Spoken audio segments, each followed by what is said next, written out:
আচ্ছা, আমাদের সাইডে আমাদের এই খাওয়া দাওয়ার ওই সাইডেই হচ্ছে নালার পাশেই হচ্ছে আমাদের হাত ধোয়া এবং ডাস্টবিন আছে। ওইখানটায় সবাই নির্দিষ্ট আপনাদের পাতা গুলো ফেলবেন, একটা পাত্র রাখা আছে, সেই পাত্রতে ফেলবেন, যেখান সেখানে ফেলবেন না, আমাদের অসুবিধা হবে। কারণ পরবর্তীতে যারা আসবেন তাদের খাওয়ানোর পক্ষে অসুবিধা হবে। আপনাদের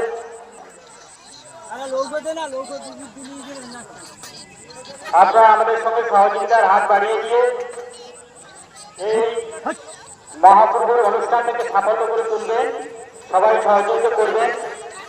আপনাদের কাছে আমরা সেই আশা রাখছি। আমরা এখনই